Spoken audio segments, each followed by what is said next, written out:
Essentially, this talk was first done at PHP World in November in DC. And when I submitted it, I was convinced it wouldn't be accepted. And when it was accepted, I was convinced that it would just bomb. And when people started to give me positive feedback, an example of just extreme hubris on my part, I think, I accepted that as a mandate to pretty much give the talk to any group of developers that I could get to sit still long enough to actually listen through the thing. Somewhere along the line, in a game of chicken with the global PHP community, I agreed in a moment of insanity to visit 50 user groups around the world in 2015. We're holding mid-April, April 13th, and I think this makes 19, so pretty close to schedule. Hence the Wisdom as a Service World Tour. The would-be public speaker finds guidance in the Talmud, Hoistin Bekoid Ksanya, open by honoring the host. Obviously, I'd like to thank Josh and Logan, who's not here with us this evening, for inviting me to join you. I'd also be remiss if I didn't take this opportunity to express my appreciation to Taylor Otwell of Laravel Forge and Michelangelo Van Dam of Into IT for stepping up and becoming the tour's first platinum sponsor and silver sponsor. A goal of 50 user groups around the world is not an inexpensive undertaking, and Taylor and Michelangelo each made an early and significant commitment to making sure that that happens, basically putting me in places that I otherwise would not have been able, and they deserve our recognition and our appreciation. The Talmud observes, Ein Melech Bli Am. A sovereign does not rule without a populace. Now, I would be the last person in the world to compare a public speaker to a king. But the fact of the matter is that without an audience, I'm just a guy up here talking to himself. So I'd like to thank each of you for joining me this evening, coming out tonight, and entrusting me with your time and your attention. Our session this evening is, there we go, entitled Talmudic Maxims to Maximize Your Growth as a Software Developer. For those of you who don't know me, my name is Yitzchok Willroth. Although, as Josh took advantage, if it's easier for you, I always say, I will answer to Yitz. I found that it tends to keep me drier. So please err on the safe side. You might be more familiar with me, as Josh mentioned, as Code Rabbi, for I spend all too much time in all of the obvious places on the internet hiding behind this guy. I build stuff, and I've been fortunate enough the last several years to have been asked to help others build stuff. But it wasn't always that way. Software development is actually my third career. Following college, I found myself running the hamster wheel of corporate America, where I worked for this guy. And that continued somewhat predictably and for several years, until one day I woke up and decided that I was spiritually impoverished. I resigned. I had a massive garage sale. I sold everything I owned. I moved to Jerusalem, and I enrolled in yeshiva, a traditional Talmudic academy, rabbinical school, where I began working for this guy. Now, in case you are vague at this point about the Talmud is the written record of the conversations of the ancient sages, serving as the primary repository for the law, legend, and lore of the Jewish people. It's the essential focus of rabbinic scholarship. As for me, eventually I married, I returned to America, and I was fortunate enough to spend over a decade in full-time Talmud study, until one day I came to the realization that I was financially impoverished. Now, computer has been part of my life in one fashion or another since my mother sent me to a summer college for kids program at a local business school when I was 8, where I learned rudimentary basic programming on the TRS-80 Model 1. So when faced with the prospect of leaving rabbinical school, and really with little in the way of options, I made the decision to begin working for this guy as a software developer. And I have to tell you about this guy here. Turns out working for him, not so simple, not at all. High expectations, limited background, really no formal training at all, and perhaps worst of all, beginning in my 30s, squarely behind the financial 8-ball, absolutely zero margin for error. Now, almost immediately, I began to recognize numerous parallels between software development and Talmudic study. The Talmud describes rabbinic analysis as maven davar, metoich davar, understanding one thing from within another thing, teasing out abstractions from concretions. Both disciplines are highly analytic in nature, yet possess an undeniable creative component as well. Both require extended periods of high cognitive load and often an incredible ability to maintain context. Interestingly, I found also that both are vocations whose practitioners also pursue them as vacations. You'll often find someone come home after a long day of toiling in their craft, only to relax by engaging in an activity very, very similar to that which consumed their day. Recognizing these similarities when faced with the challenges as a growing software developer, my instinct was to look to the insights and experience that I had gained in rabbinical school for guidance. Perhaps surprisingly, I found that the analogy between the disciplines, it was more than merely superficial. That the wisdom of the sages could be readily translated into practical advice, applicable to the challenges which I was facing on a daily basis. Ultimately, I found what would also serve as the title for our session this evening. That everything that I really needed to know, I learned in rabbinical school. So, fair question. What can you expect from our session tonight? A software developer talking about the Talmud? A rabbinic scholar talking about software development? Yeah, both are true, but our session is primarily about advice. I mean, after all, why else do you visit the rabbi? In the next hour, I hope to share with you my experiences, the wisdom of the sages as I've been able to apply it to grow as a software developer. What the Talmud calls yayin yoshon, b'kankan chadoshim, aged wine in new flasks. Classic wisdom, but with novel application. Now, be forewarned, seldom does one leave a consultation with the rabbi without homework. In deference to the emphasis on lilmoid almanas lasois, learning which leads to action, it's common to go home both with a plan and with a commitment. Tonight will be no different. Our session is very much a participatory session. You should have found on your table this evening a few tokens of my self-promotion, a note card and a pen. I've got stickers too, we'll get those later. It's my intention, though, to provide you tonight with nearly 20 specific strategies and tactics, actionable items that you can take home and implement immediately, as well as perhaps a few novel attitudes and perspectives, which might just change how you view and relate to the challenges that we face as software developers. If at any point you catch yourself, they speak to you, and you catch yourself saying, I can do that. I never thought about it that way. I want you to write them down. My goal for the session this evening is that each of you should leave here today with at least one item on your card. Really, that's all we're looking for. That's all it takes. Just one item that you feel comfortable committing to implement, such that your growth as a software developer is accelerated by virtue of our spending time together this evening. Let's begin, shall we? The sage Yeshua ben Prakhia advises, Asa l'cha rav, v'kana l'cha chaver. Cultivate for yourself a mentor. Acquire for yourself a colleague. Now, the wisdom of the sage's advice and its application to the challenges we face should be evident. Our growth as software developers is a journey.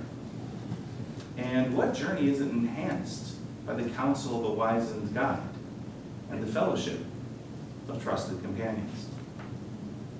Cultivate for yourself a mentor. Participation time. How many of you right now are an apprentice in a formal, active mentoring relationship? Okay. around 1.5? Yes, 1.5, okay. We'll open it up a little bit. How many have ever been the apprentice in a formal mentoring relationship? Pretty good. That's only maybe a third. That's about twice what I normally see. We work in an industry where the domain knowledge required to function at a high level, it's so vast and so fast changing that a Gladwellian 10,000 hours approach to its acquisition isn't merely inefficient, it's impossible. I mean, really, who has time for that? The single most effective way to accelerate the learning curve is to receive meaningful, timely, and personal guidance from someone who has trod that path before. Young craftsmen, they learn from journeymen. Doctors serve as interns for many years before practicing on their own. Now this next one gets me every time. Professional golfers, they even have swing coaches. Why should our discipline be any different? If you want to level up as a developer, advance your skills, accelerate your career, no matter where you're holding now, nothing that you could possibly do will be more impactful than to apprentice yourself to a mentor that you can lean on and learn from. Fair question. Sounds good, but how do I find a mentor? Fortunately, in our community, we have an amazing resource which connects willing mentors with potential apprentices. PHPMentoring.org. Might be aware of it already. Now, it's not foolproof, and it's not easy. It's simple, but it's not easy. But the amazing thing to me is that there are always numerous mentors without apprentices. When I first became aware of the organization, I assumed there'd be a waiting list, that it would take months for me to be matched up. And I was wrong on both counts. I've been fortunate enough to take advantage of the initiative as an apprentice twice, and both were very powerful experiences. And looking back, they made an immediate and measurable impact on my proficiency as a developer. They accelerated my growth tremendously. But it's not a panacea. What if you can't find a fit at PHPMentoring.org? See, that's where that language of cultivate for yourself a mentor comes in. Know that the very best mentors, like Yoda here, they aren't always openly looking to take on an apprentice. Likely because they understand the tremendous commitment involved, taking partial responsibility for the growth and success of another. Now, the incredible irony, though, is that the same appreciation for the weight of the undertaking that makes them reluctant makes them often also the best mentors available. So what's the recipe for mentor cultivation? 3 steps. Again, simple, perhaps not easy. Identify, interact, and initiate. Identify potential mentors, interact, grow your relationship with them, and then take initiative. Identify, interact, and initiate. In all likelihood, you already have relationships with potential mentors, be it a seasoned teammate, someone you know from here at the user group, perhaps have worked with on an open source project, or maybe met at a conference. Once you've identified them, grow your interaction with them. Chat them up. Ask them questions. Do it again. Do it again. And once you've established that history of going to them for advice, ask them if they considered formalizing the relationship. It takes courage, but the potential benefit is well worth it. Now that language, cultivate a mentor, it also implies that a mentoring relationship, it need not be formal, nor does it need to be exclusive. I'm constantly on the lookout, cultivating ad hoc mentors for myself. People who have the knowledge and the disposition to serve as personal subject matter experts that I can call on if I need guidance in a particular area. Most of them, they're not even aware of it. But they're stored away in my mental Rolodex of who to call in case of an emergency. My friend Gary Hocken, he recently tweeted this about his interaction with Marco Crabetta over some questions he had regarding doctrine. Now, the amazing thing here is not that Marco gave Gary 30 minutes of his time simply because Gary asked. You'll find that that's the rule rather than the exception with members of the open source community. No, the amazing thing here is that Gary asked. Yeah. Gary gets it. The value of a mentor, even a mentor for a minute, is immeasurable. So whether you apprentice yourself formally or you cultivate fields of ad hoc mentors, and there's no contradiction there, I suggest that you do both. The primary takeaway is that there are people out there who are able, and in far more cases than you think, willing, in many cases very willing, to help you accelerate your growth as a software developer. As professionals, it would simply be negligent not to take advantage of that. Acquire for yourself a colleague. The pairing of this advice with that of cultivating a mentor is significant. It means that the key takeaway from the sage's direction is to view people as your most important resources. Well, that's perhaps more obvious in the case of a mentor. But we mustn't underestimate the value of strong relationships and meaningful interactions with our fellow developers in terms of advancing our personal growth. Now, one way that this can manifest is via pair coding or participation. How many of you regularly pair code in the workplace? Nice, handful, okay, maybe 5, 6 of you. What about outside of the workplace? Any of you ever pair code regularly outside the workplace? Yeah, that's pretty typical. The benefits of pair programming aside, and they're significant, the opportunity to mind meld with another developer over an implementation is incredibly, incredibly powerful. To experience firsthand and in real time how another developer analyzes a problem, breaks it into manageable parts, the decisions and the trade-offs they make when implementing a solution. The benefit of that sort of direct cross-pollination, it's immeasurable. Now, pairing is also an incredibly effective and efficient method for learning new skills. Konstantin Karyashov, Everzet, we know him as the creator of the hack, recently tweeted this gem. Take a look. He was able to train in the entire team on test-driven development. Just 2 weeks because of the power of pairing. Think about this for a moment.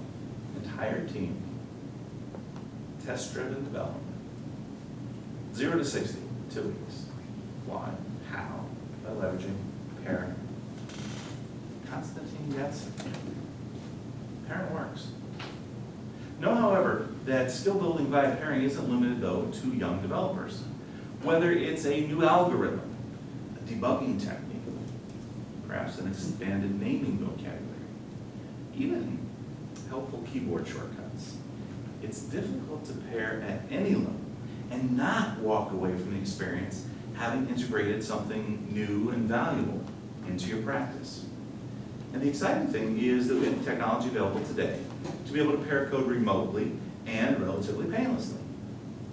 Unfortunately, there is no go-to resource like PHPMentoring.org to find a pair.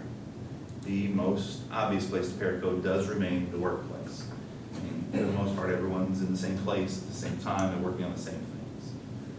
And that, I know, I understand, it's not an easy sell. But know that even occasional pair coding is tremendously beneficial for your teams. Whether it's as a way to onboard new developers, to diffuse tribal knowledge throughout the team, increasing your buzz factor, or as a force multiplier, allowing junior developers to easily leverage the knowledge and experience of those more senior. Your team should be pairing in at least some fashion. Now, if you're unable to introduce even occasional pairing to your team, your local user group is an excellent place to start pairing outside the workplace. Pair programming night. Yeah? Write that down, Josh. Pair programming night. It's an excellent, excellent activity, a reoccurring activity for a user group. You don't want to wait on the organizers. Nothing stopping you from reaching across the table, introducing yourself, and setting up a date for the next Austin PHP to pair code a little bit with person across from you. What about open source collaborators? I am sure that there are people who contribute regularly to the same projects that you do, who would be thrilled to pair code with you on a feature or two remotely, if only they were asked. What about specifically reaching out to a colleague to pair code on your next side project? Marcelo Jacobus, he even posted an invitation to pair code on his blog. And when that didn't give him the results that he was looking for, he followed it up with this invitation on PHPMentoring.org. Now, I don't know Marcelo, but Marcelo gets it. There's power in pairs. And I don't expect anyone to necessarily go this far. But the language acquired for yourself a colleague, it's interesting. There's just a certain transactional implication. Now, that led me to think outside the box a bit, and I enjoyed my first experience pair coding by actually hiring someone to pair with me. Over the course of a summer, I spent several $1,000s facilitating the pair, and it was money that I would spend all over again. My gain was simply worth many multiples of the investment.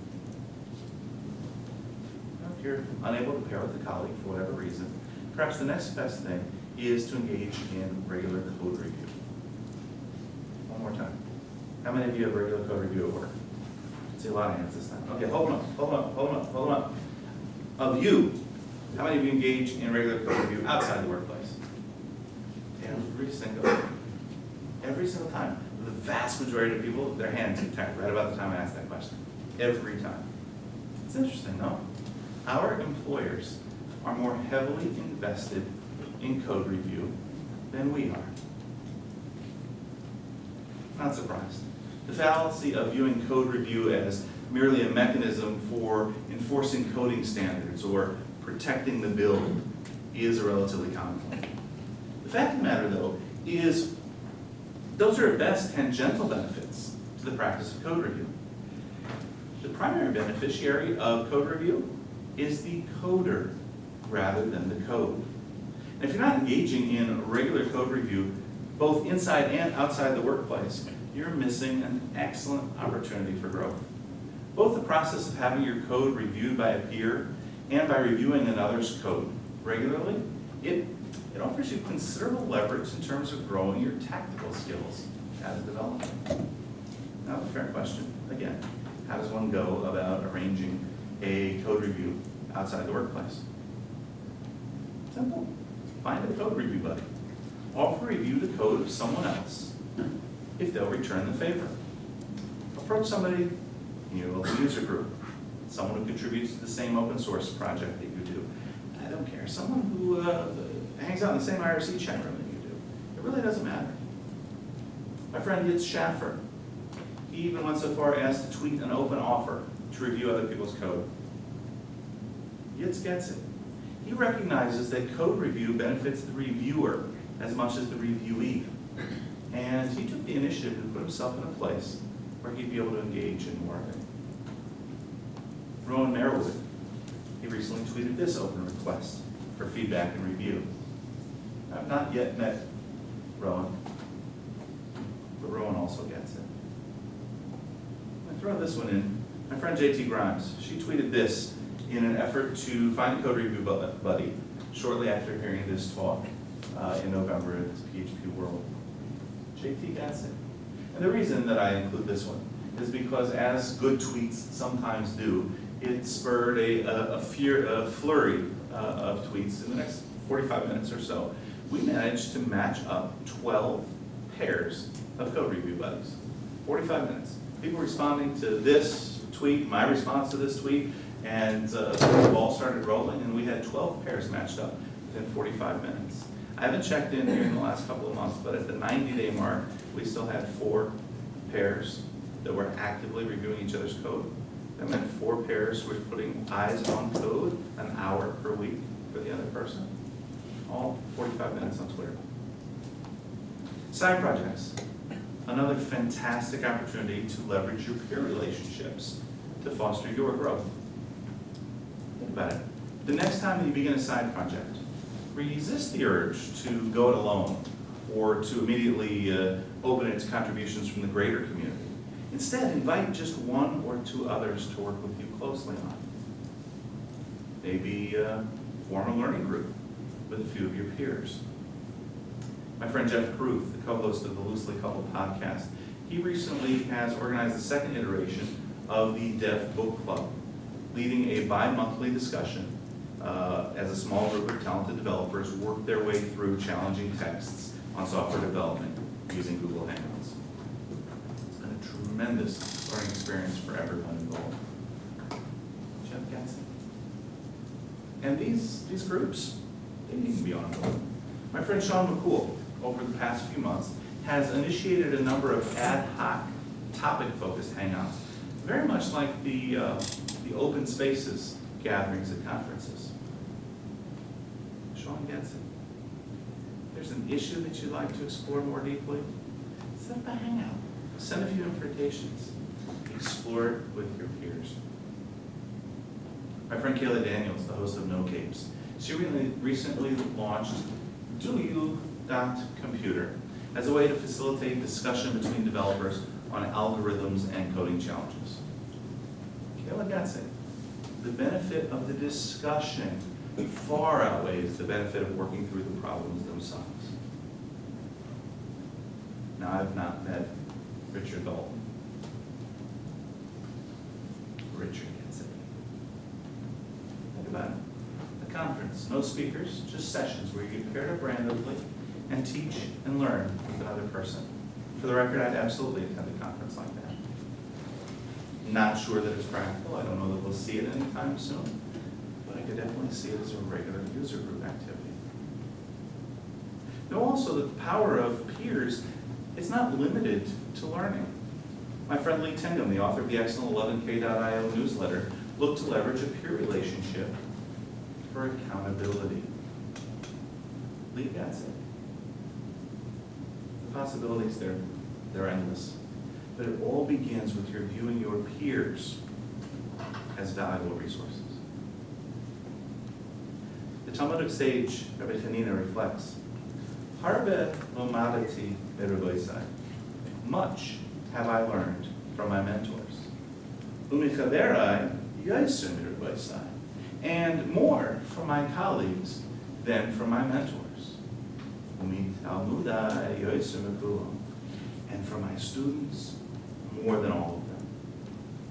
Here the sage recognizes the value of both cultivating a mentor and acquiring a colleague, but suggests that even more empowering is sharing your knowledge with others. Every one of you should be actively looking for an apprentice because it's a great way to give back. It is. More importantly, it'll impact your growth as positively as it does that of your apprentice. You see, the Talmud instructs the teacher, Chanech lunar al pi darchai, teach the student according to their way.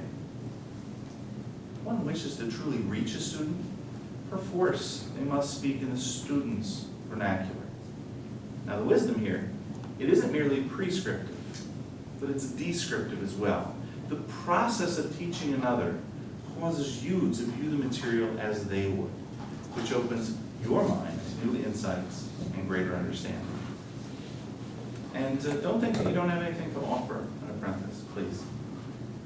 Know that by being active in a vibrant user group, by attending this session this evening, you are the 1%. The people you see and interact with here each month, and I'm talking about attendees as well as organizers and presenters, they're not the PHP community. No. They are the leaders of the PHP community. And that includes each and every one of you. You know far more than you think you know. And sharing that knowledge with others will advance your knowledge even further. If you feel that you're not yet ready to take on the responsibility of an apprentice on an ongoing basis, perhaps join me and nearly 7,000 of your fellow developers in taking the mentoring pledge at hackpledge.org. pledge is to simply mentor another developer for 1 hour within 2015. 1 hour of mentoring. Now, I admit, it's pretty transparent. The gambit is an obvious one. They're convinced, as am I, that after just 1 hour, you'll realize that the investment is an investment in yourself, and you'll do more of it. Now, of course, sharing your knowledge with others in ways which will spur your growth, it's not limited to formal apprenticeship, formal mentoring. If teaching isn't for you, perhaps invite a junior developer to work with you closely on your next side project. Perhaps prepare a presentation for Austin PHP. Don't let just about anybody get up here and talk. Present it at an UNCON. Submit it to a conference. Be amazed how much you gain just from the process of preparation. My friend Eric Hogue, he tweeted this just a few weeks ago, now it's a few months ago, I guess, about the amazing side benefit of growing his own understanding while preparing a talk for last November's True North PHP. Eric gets it. And if public speaking isn't your thing, consider writing instead. The same phenomena exists. You will be the primary beneficiary of the process. Submit an article to PHP Architect. Start a blog. You have a blog? Blog more. Even just put some rough ideas together in a GitHub gist and share it publicly. If you're ambitious, write a book. Yeah. My friend Matt Frost, the other co-host of the Loosely Coupled podcast, he recently completed work on a book on OAuth. Now, Matt will be the absolute first to tell you that he was not an OAuth guru when he started. Nor was he a writer. Today, 10 months later, he's both. Matt gets it. Again, the possibilities are limited only by your creativity and your inhibitions. Learn from your mentors. Learn from your colleagues. But grow the most by sharing your knowledge with others. Let's talk now about community.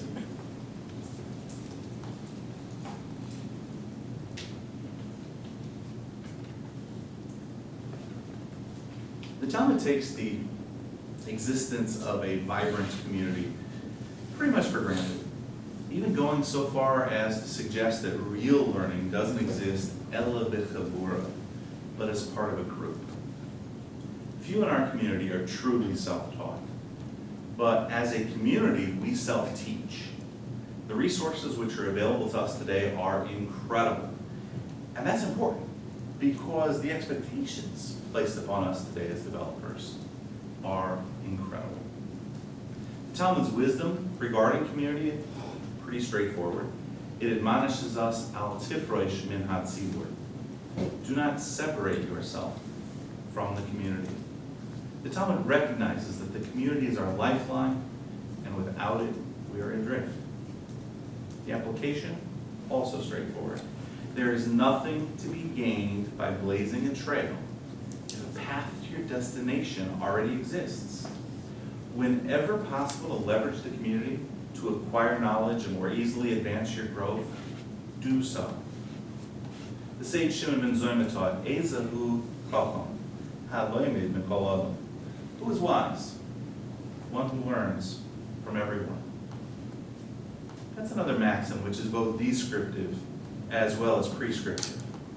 It's traditionally understood as a prescription to view everyone you encounter as having something to contribute. And that's pretty valuable advice on its own. But I think it can also be understood as a description as to the wise approach to knowledge acquisition. Crowdsourcing, learning from everyone. You're already part of a user group. That's a big one. If this is your first meeting, soak it up. Come again. I promise next month's speaker will be better. If you regularly attend, keep it up. Bravo. You likely already understand the benefit. User groups allow you to stay abreast of new tools and technologies for an investment of hours instead of days. And that gives you more time to focus on growing your skills in areas most immediately relevant, while still staying ahead of the rapid pace of change in our industry. This is a general PHP user group. What if there's a specific technology resource that you'd like to interact with your peers, but the resource simply doesn't exist? What should you do? Simple. Start one. I recently launched a group in New Jersey called ShorePHP. Why did I do that? No, we had no local user group, and Cal Evans told me to.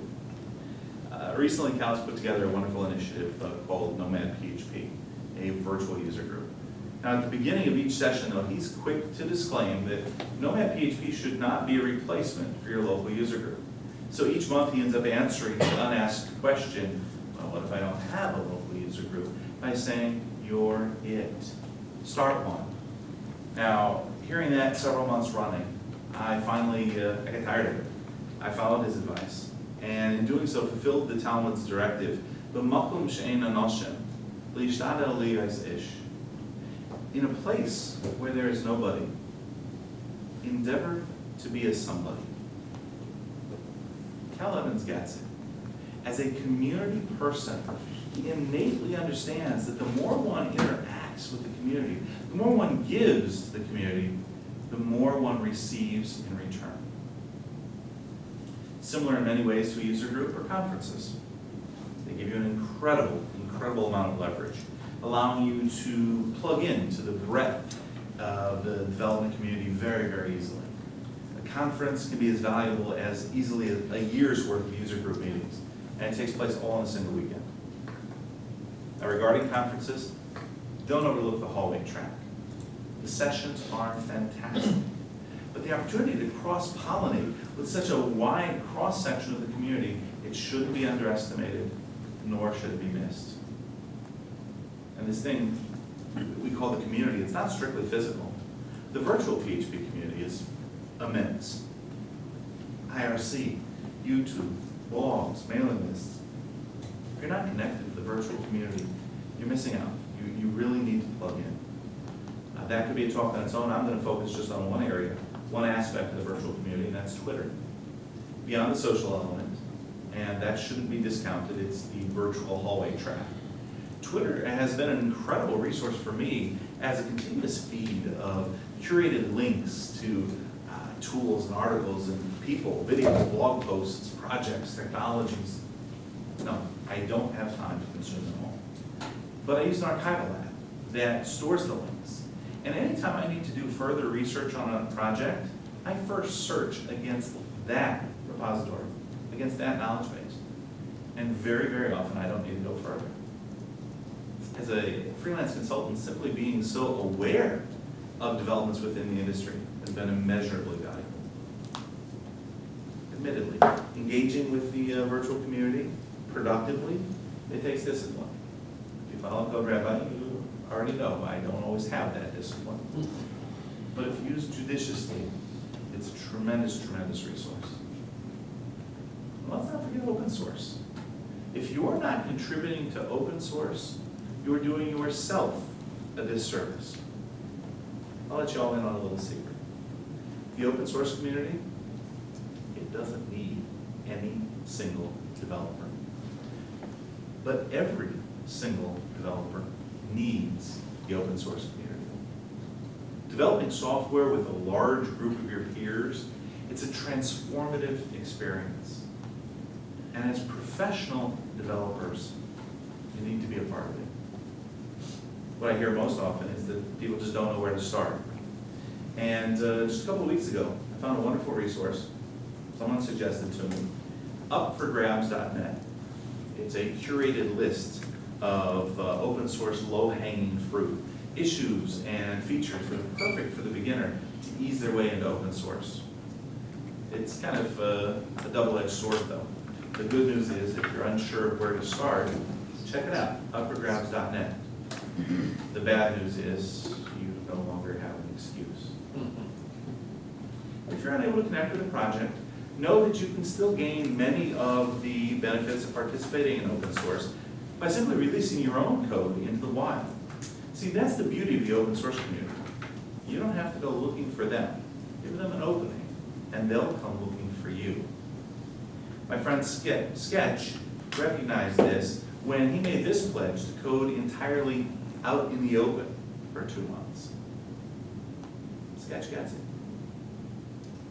Now, so far I've been talking about the PHP community as if it's some monolithic thing with very well-defined boundaries. The truth of the matter is, we're all members of multiple communities, really. The PHP community is just one community of a concentric set. Let's take, for example, the Drupal community. A person can be a member of the Drupal community, and at the same time, obviously, be a member of the PHP community, and a member of the greater developer community. But that same person is also a member of a much broader community, the community of communicators and problem solvers. For software development is merely a manifestation of problem solving and communication. And the communicator and problem solver, they're also a member of a much broader community, the community of empaths. For problem solving and communication are merely expressions of empathy. Now the key here is that while your identification is likely stronger than that innermost layer, your contribution to any community is impacted by your involvement in the community one layer broader. I'll give you an example, someone I'm sure you're all familiar with, how a broader community enhances the ability to contribute to a more focused community. Take Taylor Outlaw, creator of Laravel, certainly citizen number one of the Laravel community. And interestingly, for this exercise, a community that's often seen as very in-facing. But it's Taylor's ongoing involvement in the greater PHP community that has had so much to do with making Laravel what it is. Laravel leverages many public packages, which are products of that broader PHP community. If there were no Symfony PHP Foundation, or Symfony HTTP Foundation, Laravel would look a lot different. If Taylor couldn't leverage Fly System or Monologue or SwiftMailer, his ability to advance the framework would be lessened. It goes beyond that. If Taylor doesn't come to the PHP community as a member of a broader community, the broader development community, bringing his experience with .NET architectures and his appreciation for the leverage of Rails from the Ruby community, Laravel doesn't make the same impact. Taylor gets it. Involvement in broader communities enhances our ability to contribute to those which we identify with most intensely. And there's examples on all levels. The PHP community, we have countless packages which only exist because their authors, their creators were involved in the broader software development community and able to take inspiration from projects in the Ruby or Python communities, for instance. Specific example, who doesn't use PHP unit?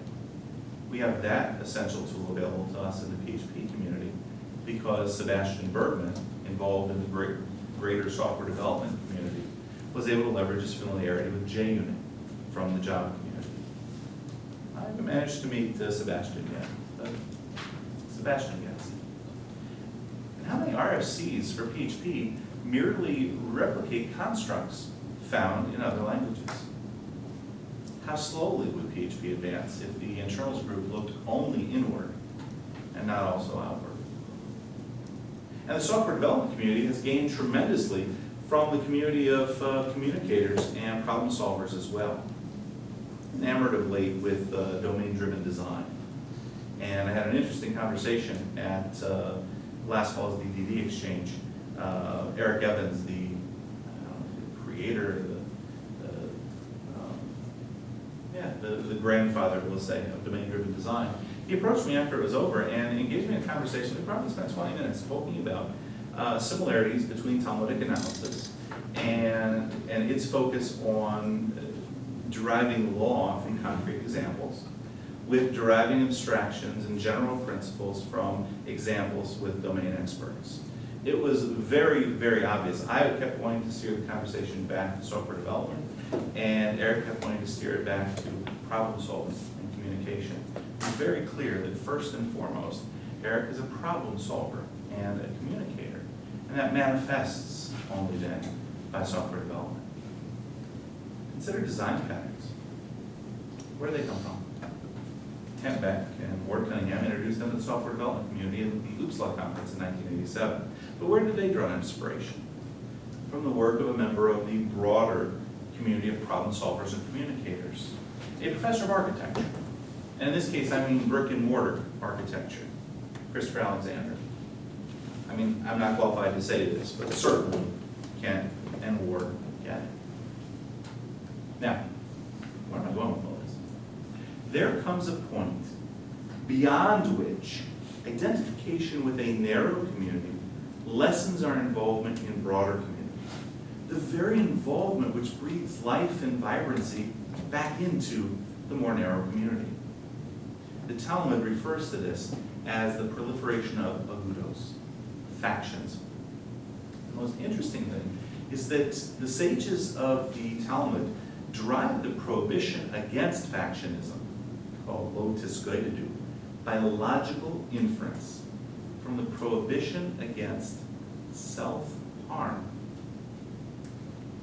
For the sages of the Talmud, the logic of not allowing identification with subcommunities to limit one's ability to interact and learn from the broader community was self-evident.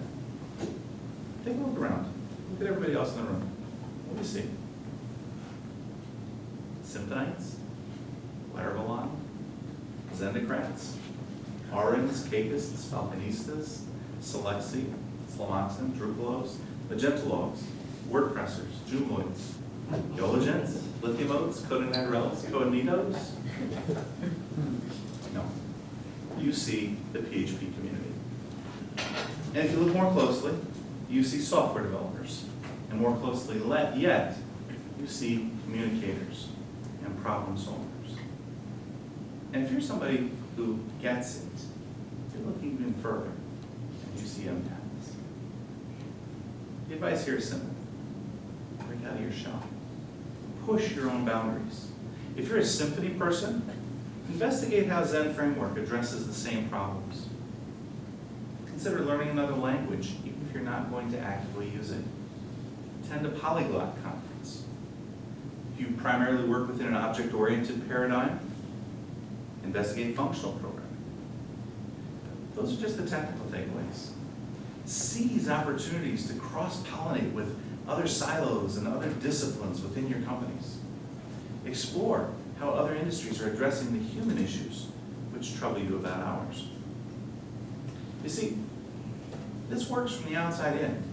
The greater empath that you become, the better problem solver and communicator you'll be. And the better problem solver and communicator, the better software developer.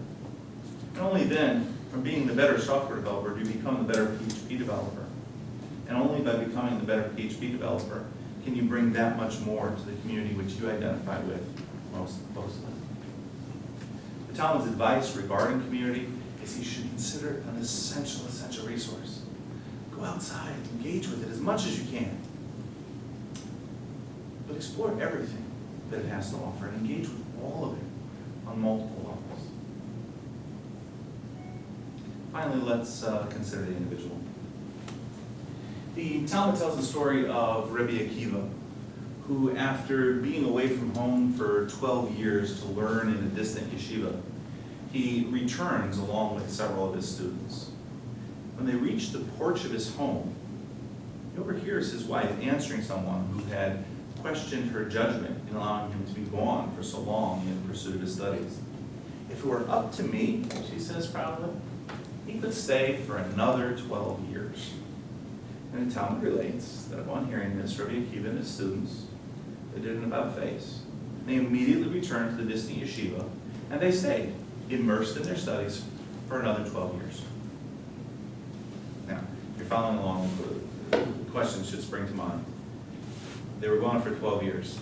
They had traveled an incredible distance. They were on the porch. They couldn't stop for a visit before returning. He didn't say hello. The insightful answer is that Talmudic arithmetic, the growth of 12 plus 12, it's not the same as the growth of 24.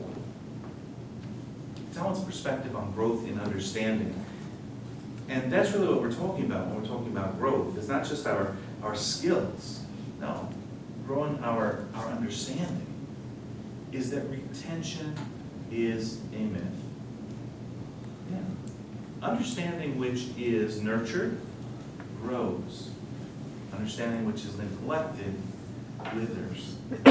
So it comes out from this amazing conundrum that consistency, it can only exist on the side of effort, not on the side of outcome. For a consistent effort produces growth, and anything less produces regression. And that's Rabbi Akiva's logic. See, he's traveling with his students, so he's immersed in his learning right up to the moment he overhears his wife. And at that moment, he can either return and continue his growth, or stay and regress. Now, for professional developers, that means always be coding. There's really no way of escaping it. We can talk about it all we like, but to grow our craft, we have to practice our craft, and we have to do so consistently. The eminent Talmudist, Jerry Seinfeld, when asked about advice for young comics, he replied, "Don't break the chain." And he revealed a shocking, simple system he uses every day. Every day he writes, he puts a large X on the calendar. And his sole focus then becomes simply not to break that chain. I do this, and personally I found it to be an extremely powerful motivator. I do make one slight modification. Before I begin a chain, I mark a day on the calendar, a few days out, a few weeks out, depending on where I'm holding, where I'm free to break the chain. I found that offers a nice relief valve, as the pressure does tend to build the longer the chain gets. I learned that from the Pomodoro system, where before you begin any concentrated effort on a task, you define the time box for that task and for the effort, and after that you're going to take a short break. See, psychologically, just the knowledge that the break is coming, it's a quite powerful thing. It enables a greater productivity during that time box. Now, don't get me wrong, the accomplishment of my friend Joe Kaziokinis, who recently extended his personal unbroken chain of coding every day to, 600 days hit on January 16th. I imagine, knowing Joe, we're up over 700 now. But it's incredible. Joe gets it. But for me, and most mere mortals, I think, giving yourself permission in advance to miss a day, it's helpful, it's healthy. The main thing, though, is to recognize the value of consistency. You have to code every day. Now, Rabbi Akiva's logic is also applicable to maintaining context. Because really, what is context but micro-consistency? We're all aware of the impact of context switching and interruption on our productivity. In the workplace, we get really creative. We employ countless strategies to prevent interruption. We set aside coding-only hours. I know people who are in larger offices who actually work away from their desks to avoid interruption. We have social media blackout periods, private offices, noise-canceling headphones. Ask yourself, no hands this time. Ask yourself, though, does your coding at home resemble your coding at work in terms of isolating yourself from distraction? Just as an athlete builds muscle memory through repetition with proper form, we build mental muscle memory every time we code. So if you want to grow your ability to maintain context and focus when coding professionally, you have to be as diligent about it when coding casually. Your vacational coding habits should resemble your vocational coding habits if you wish them to be strengthened. As an aside on the subject of context, and this it's not from the Talmud, it's from my experience studying the Talmud. If you lose context due to an interruption, resist the urge to re-enter the thought process where you left off. I observed it in Talmudic analysis, and it's played out time and time again in software development. My error rate is far, far higher when I attempt to recapture lost context than it is if I force myself to start over from the beginning and work my way through the thinking right from zero. It sounds counterintuitive, but any interruption is interruption. So if you have to get up, walk around your desk so that you know it's an interruption and it'll force yourself to start over, it's worth doing so. Don't try to jump right back in. You can't recapture that context. You're missing something that you had moments before. And it's what the Talmud calls Yatsa Schar Seldom. The gain is outpaced by the loss.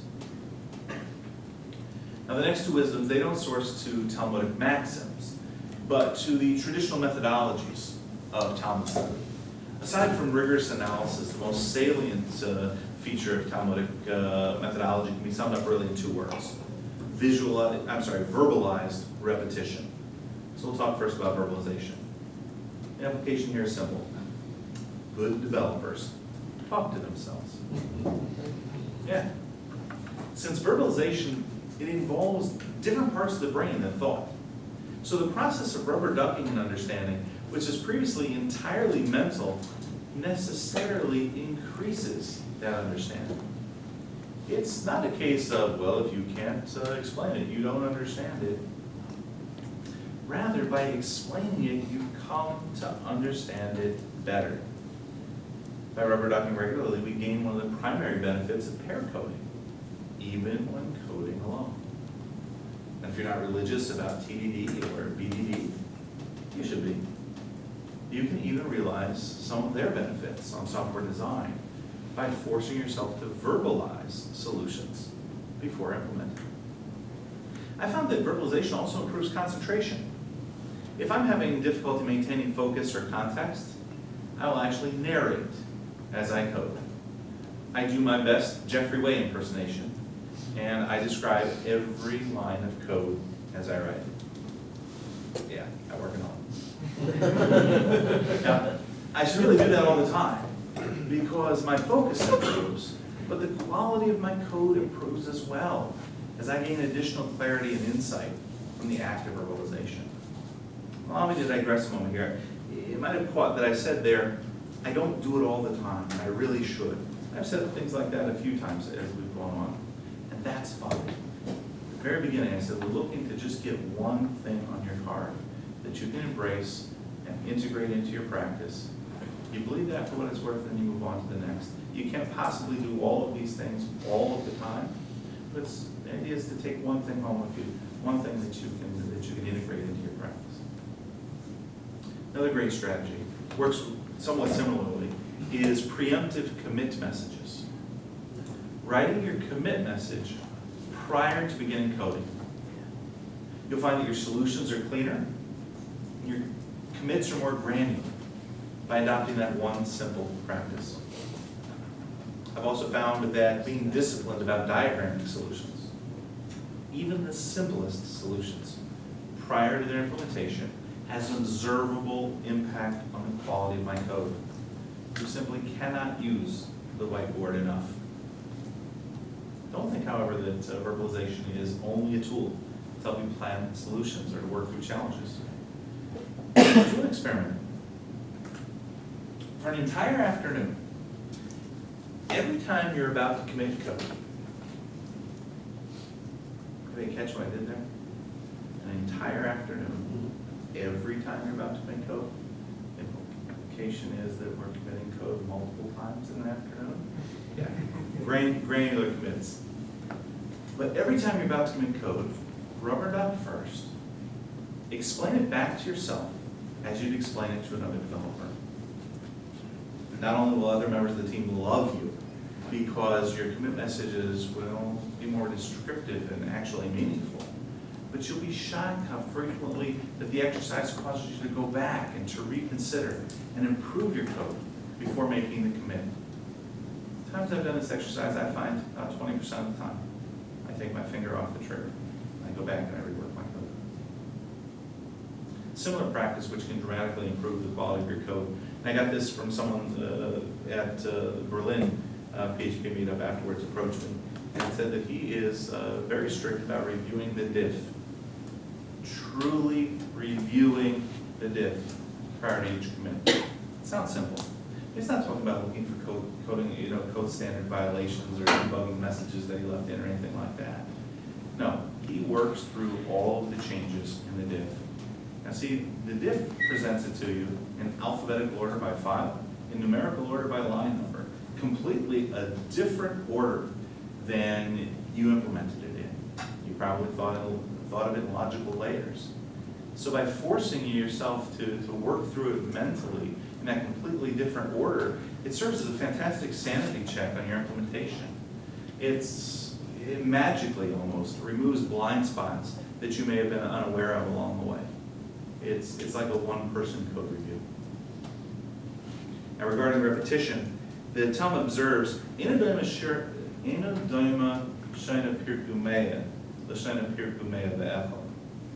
one reviews his learning 101 times cannot be compared to one who reviews only 100 times.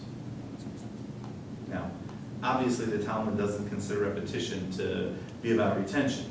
Obviously, the one reviewing 100 times, they retain their learning. But rather, it's about increased insight and understanding. An application for us as software developers are code katas. Code kata, and if you're not familiar, that's a term borrowed from martial arts. They are short programming exercises, usually 30 minutes or so, which can be coded in multiple ways. Now, one of the exercises is not the solution. It's not about the algorithm. No. It's about improving the process, your analysis and the decision-making used to arrive at that solution. The value of kata is it actually increases over time as you repeat the same kata again and again, and you analyze your process as it evolves with each repetition. Katas offer us an opportunity to, perhaps the only opportunity, to truly practice our craft, completely unfettered from external influence from the project, stakeholders, deadlines, even if it's our own side project, from our vision for the next feature. It's akin to a musician rehearsing or a baseball player taking batting practice. I don't yet know Johann Broadwell, but Johann gets it. Coding katas as the programmer equivalent of push-ups. Bernard Feinheis hasn't crossed my path yet either. This guy gets it. That's code katas as daily commute. Bernard gets it. Finally, the guidance for the Talmud's guidance for the developer, it's not always specific, but it's no less empowering. The sage Hillel is oft quoted, Lo habaishin loimed. The timid does not learn. To get where you want to go as a developer, to get where you ought to want to go as a developer, and to get there quickly, it takes a little chutzpah. Don't be afraid to ask questions. Don't be afraid to challenge assumptions. Don't be afraid to ask for help. Don't be afraid to fail. Ultimately, we are responsible for our own growth.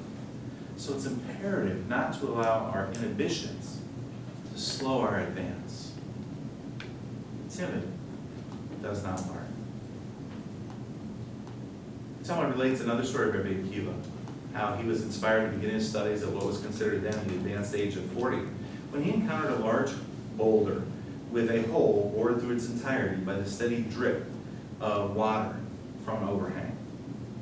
From this, Rabbi Akiva recognized the value of small beginnings and that steady effort, no matter how limited, can accomplish great things.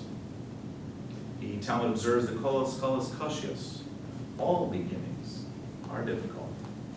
But the antidote to difficult beginnings is to recognize that even a small beginning has value, and that steady effort, no matter how small, how incremental, can overcome even the most imposing obstacles.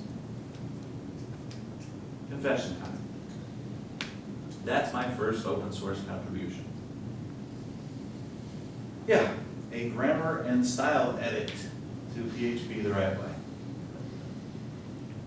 Small beginnings. Our growth as software developers should be understood and approached as we approach software development, as an iterative process, best measured over time. It's not easy, but as the Talmud observes, fum tzara agra, according to the difficulty is the reward. I'll leave you tonight with the words of the sage Hillel. in three parts. Im ainly, neely. If I'm not for myself, who will be for me? Know that it takes chutzpah to avoid the fate of the timid. That you have to ask questions and ask for help. Question assumptions, risk failure. Value small beginnings. Practice as you wish to perform. To leverage consistency. Remember the benefits of rubber ducking and other verbalization techniques, of coding contests, and cultivating mentors. Bill continues, Ukashani la'atzmi, ma'ani.